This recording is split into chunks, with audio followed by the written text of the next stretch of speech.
Now in prime time, from the Bay Area's local news station, you're watching KRON 4 News at 9. Will we meet the moment like our forebears have?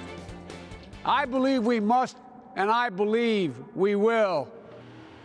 Meeting the moment. Today, the country turns a page as President Joe Biden and Vice President Kamala Harris take the oath of office. Good evening, everybody. I'm Pam Moore. And I'm Ken Wayne. That was President Biden speaking at the Celebrating America concert that wrapped up a couple hours ago. We're now joined by our Washington correspondent, Kelly Meyer. And Kelly, the new president wasted little time getting to work. Yeah, good evening. That's right. President Joe Biden felt right at home at the White House, and he hit the ground running. He signed executive orders addressing the coronavirus and the climate and reversed actions from former President Trump.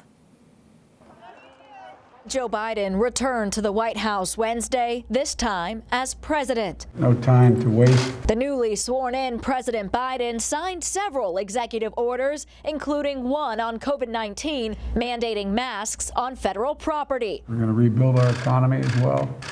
And these are just all starting points.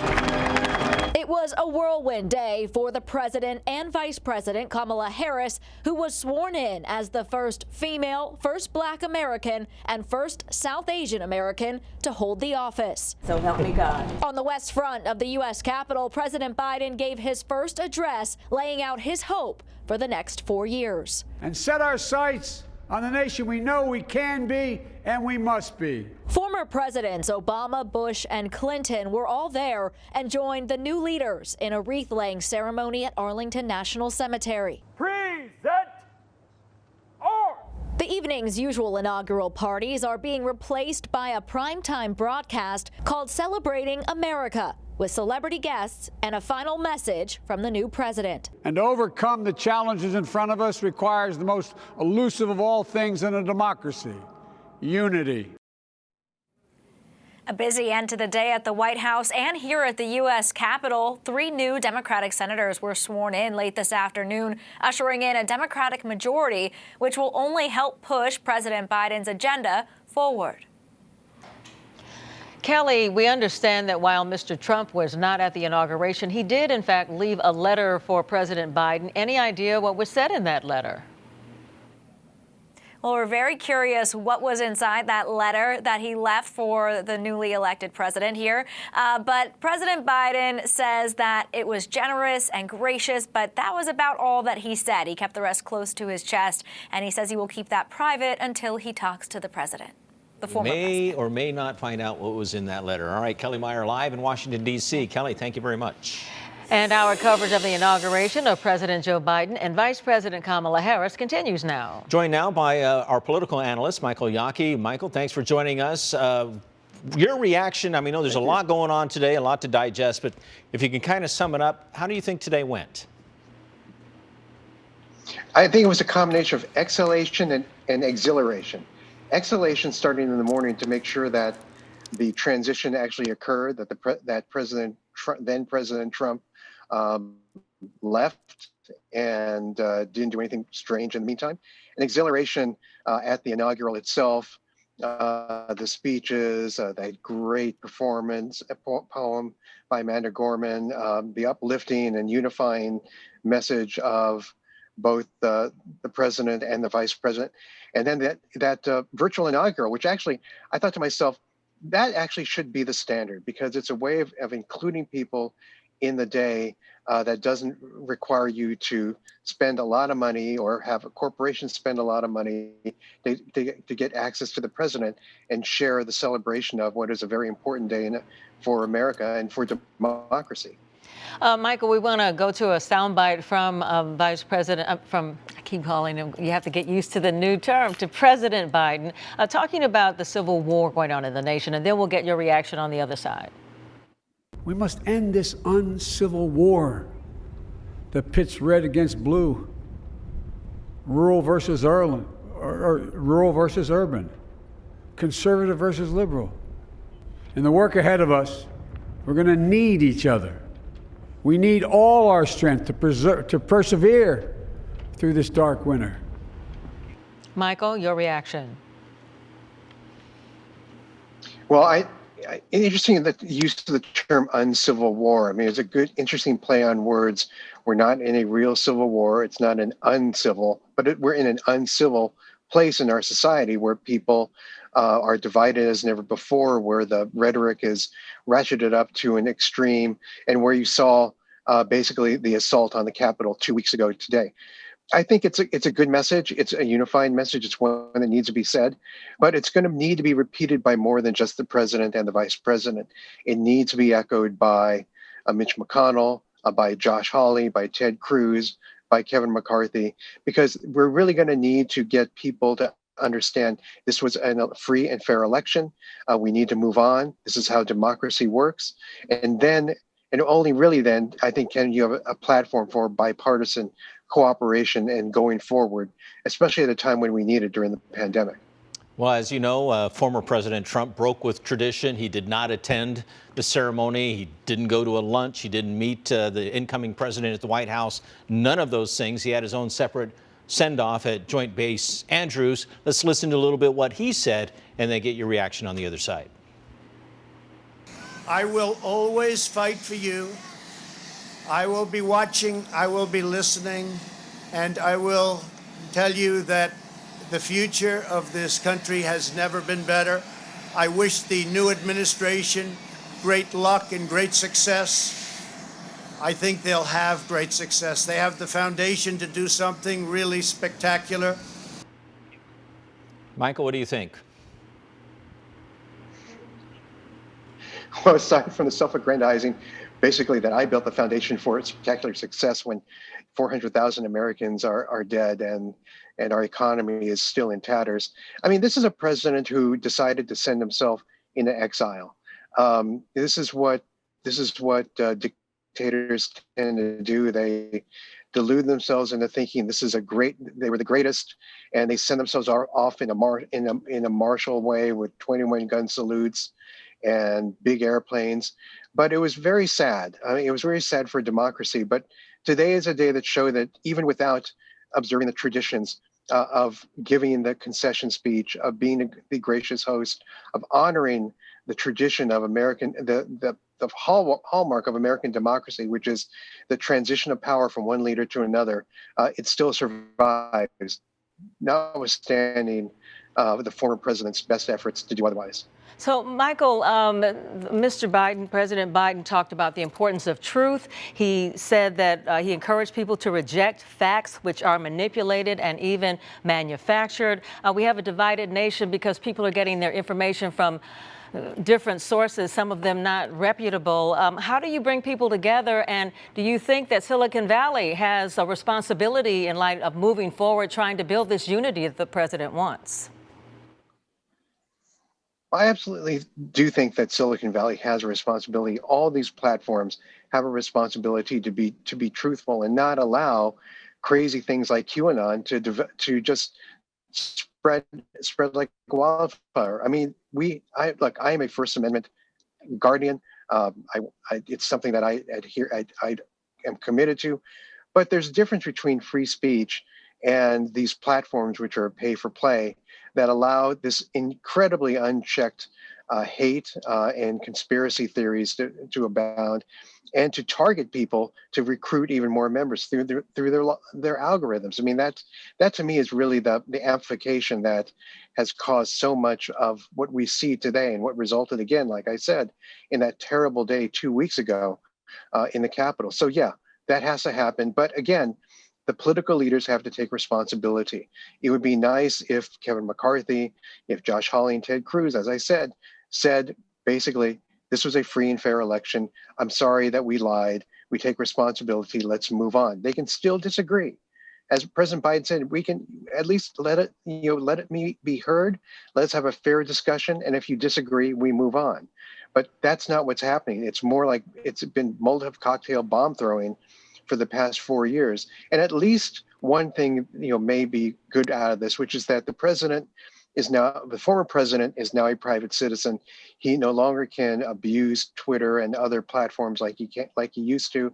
And the fact is that as it showed, taking him and other people off of the platforms, resulting in a 74% decrease in misinformation and about the election going forward. So that's a good start, but there's a lot more that needs to be done. Michael, we're just about out of time. Last question. There's a 50-50 seat in the Senate. Mitch McConnell said some rather gracious things today, but there's still a slim majority in the House for the Democrats. How do you think the new president is going to get things done, pushed through Congress? It's going to be a hard slog. No matter what Mitch McConnell says, he wants his majority back, and he'll do everything he can to undermine the president and protect his own agenda. But because of the fact that Democrats do have a majority, there are procedural things that can be used to get the agenda moving forward, confirmations, et cetera. So I think it's going to be tough. By no means is it going to be a picnic, easy thing. But I think President Biden, with Kamala Harris at the helm as vice president and president of the Senate, has at least the tools to start making the change that he needs. Michael Yockey, thank you for your analysis as always. Thank you. Our coverage of President Joe Biden and Vice President Kamala Harris's inauguration continues on our website, KRON4.com.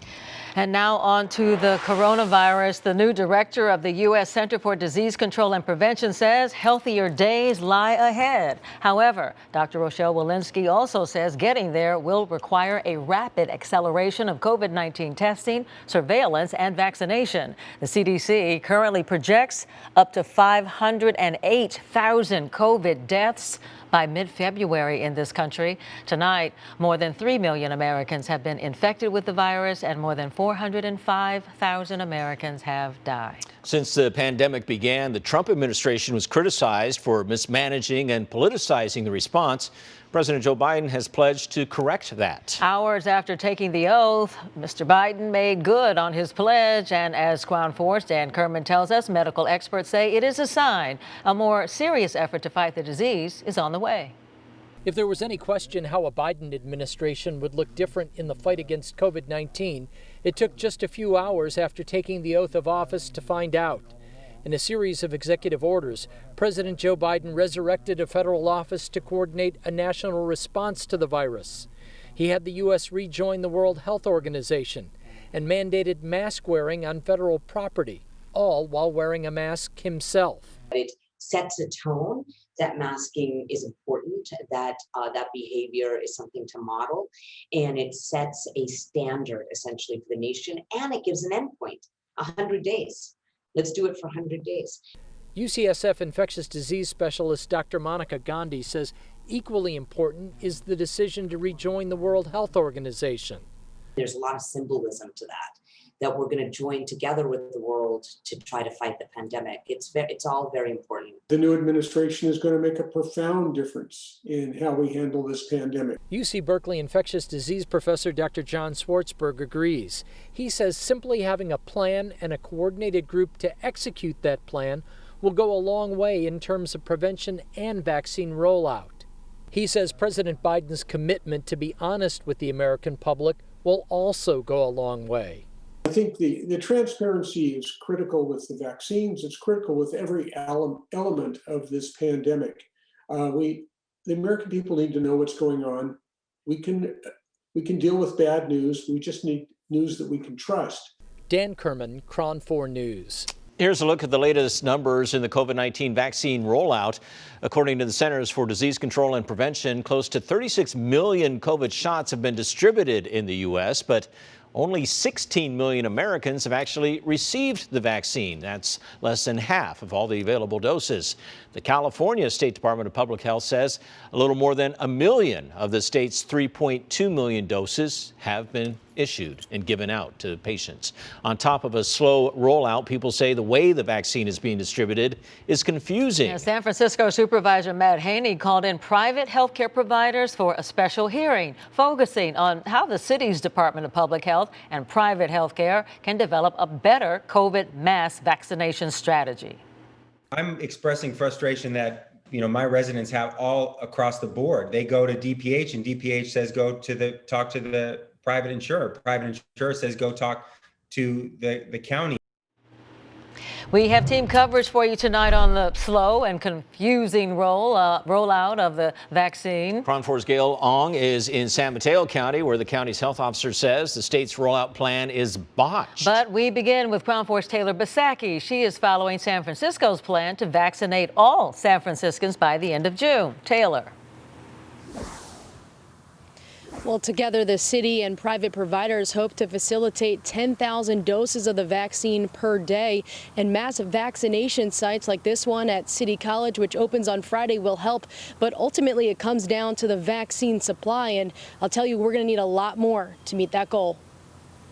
In a special meeting on Wednesday, San Francisco leaders announced goals to vaccinate all residents by the end of June. What we saw today was finally a clearer plan for coordination with our private providers, for goal setting, for transparency with data, for communication with our residents. The city plans to roll out a centralized public dashboard with all vaccination data, including information shared from private providers.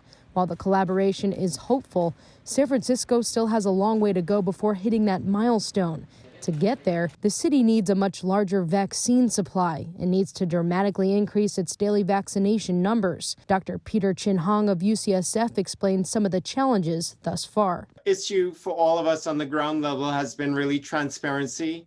We don't really have a lot of information on what's in the storage.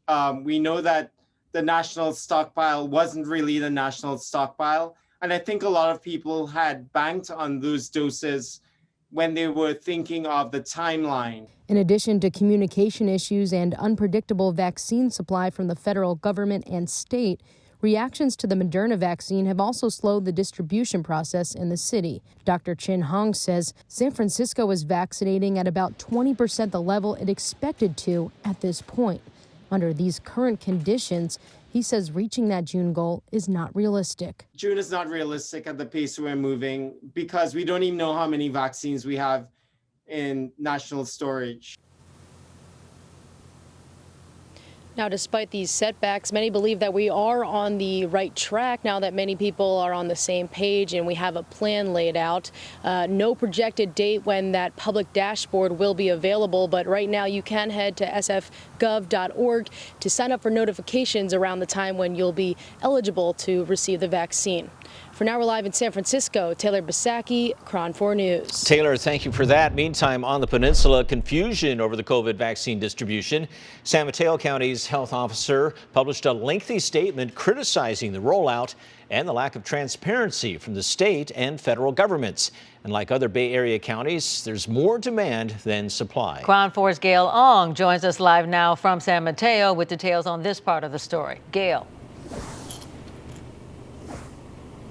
Pam and Ken, it's not the first time the county's doctor criticized state officials about handling the pandemic. Back in the summer, he called the COVID, the state county watch, or state watch list rather, he called that flawed, and this time he is criticizing the vaccine rollout. In the latest statement from San Mateo County Health Officer Dr. Scott Morrow, the first in nearly a month, citing challenges of the vaccine distribution in the county while dealing with the great COVID-19 surge, Dr. Morrow was not available for an interview Wednesday. In his statement, he outlines concerns, confusion, and criticism about the rollout and explains the three major routes the COVID-19 vaccine is distributed in San Mateo County. The federal government's partnership with CVS and Walgreens to distribute the congregate care facilities like nursing homes. 2, large health systems like Kaiser Permanente and Sutter Health. 3rd and last, the county's health department that receives between 100 to a few thousand a week, a small amount of doses, according to Dr. Morrow. Part of the distribution problem relates to the fact that we didn't have time to set up the sites we needed. We didn't have time to hire the people and get them trained we needed when the vaccine started coming in. Dr. John Swartzberg, infectious disease expert at UC Berkeley, says while Bay Area counties and the state are dealing with supply issues, the problems will smooth out. There's going to be at least 2 new vaccines very likely approved, 1 shot each as opposed to 2. Those are going to get approved probably in February or March. As of Tuesday, San Mateo County health officials say nearly 26,000 Moderna vaccines have been distributed, more than 22,000 administered. The county is still in phase 1, only vaccinating healthcare workers and those who live and work in long-term care. There's been talks with big healthcare systems to turn this drive-through vaccination clinic into a mass site. In the meantime, Dr. Sportsberg is feeling optimistic in the long run. It's going to keep your seatbelt on because it's going to be really a bumpy ride, and try to just put up with it because it's not going to be easy. It's going to be frustrating, but we are going to get there. Well, many health officials and experts are looking to see how the Biden administration is going to handle the pandemic going forward. So far, Biden's COVID team says they plan to release nearly every COVID vaccine available to states, and that will not have an impact on supply. Live in San Mateo, Gail Ong, KRON 4 News. Thank you, Gail. In developing news tonight, California's Department of Public Health says providers can resume giving the Moderna COVID vaccine. It was put on hold earlier this week, you might recall, after about 10 people experienced a severe allergic reaction. That happened in San Diego. The same batch of the vaccine was delivered to Alameda County, Santa Clara, and San Francisco counties, although none of that batch was administered before the state put them on hold. California's leading epidemiologist now confirms the vaccine is safe to use.